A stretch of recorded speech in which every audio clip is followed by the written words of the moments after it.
She laughed, loud, unapologetic, the kind of laugh that echoed off the marble walls of wealth.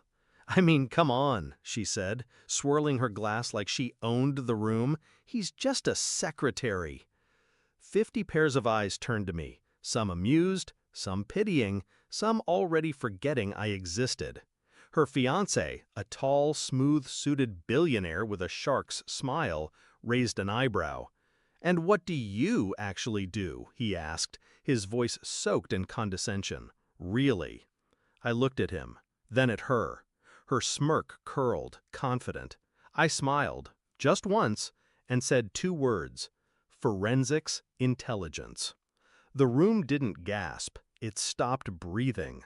Her champagne glass slipped, shattered. The silence that followed wasn't confusion, it was realization. And she knew I hadn't come for the party, I'd come for the ending.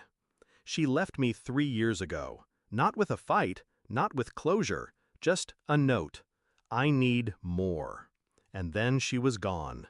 Replaced me with luxury, glitz, wore her new life like a trophy dress. No calls, no explanation, only silence. And the occasional headline, "Tech billionaire's new flame stuns at gala. From secretary to society, a modern fairy tale." Secretary.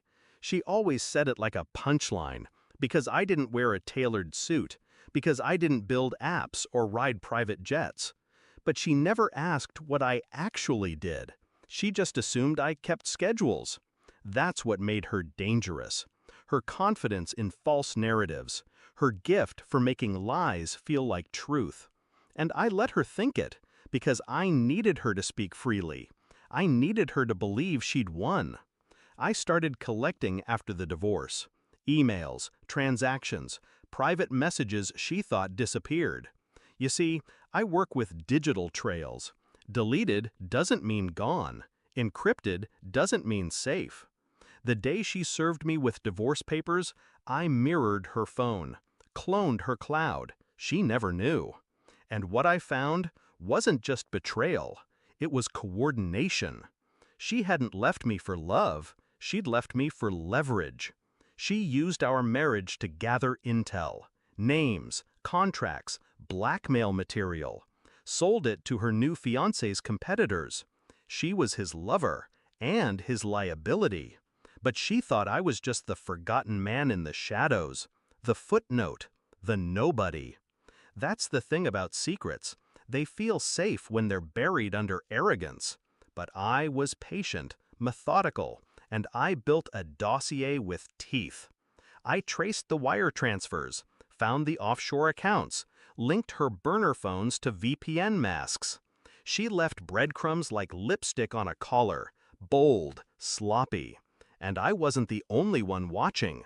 Corporate counter intel had flagged her name. She was on a list, just a whisper away from legal exposure. All it took was one meeting. I offered them context, and in return, they gave me access. The kind that came with badges, clearance, unfiltered data. She wasn't just sleeping with a billionaire, she was selling him off piece by piece. She thought I was nothing, but I was the reason she was still off the grid. I'd been covering her tracks, not out of love, out of design. Because once she was exposed, I wanted it to be me standing there, pulling the curtain back. So when she invited me to the engagement party, mocking kindness in her voice, I accepted. She didn't expect me to show, didn't expect me to smile, didn't expect anything. She paraded me like a pet, introduced me as her ex who still answers phones. They laughed. Then came his question, "What do you really do?" And I told them, forensics intelligence.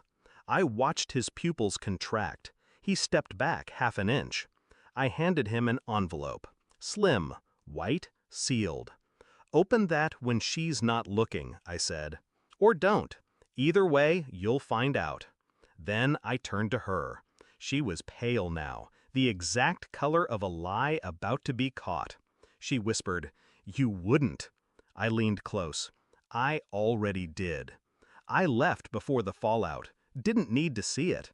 I'd already lived it in my mind 100 times. He'd read the files, see her for what she was, decide if saving her was worth dismantling himself. She'd call, she'd cry, she'd scream. I wouldn't pick up. I didn't destroy her. She did that on her own. I just made sure everyone saw it. Because revenge isn't about violence. It's about precision. It's about letting them bury themselves with their own lies, then handing them the shovel in public. She made me invisible. She made me small. She made me silent. But all it took was 2 words. And the room finally saw me.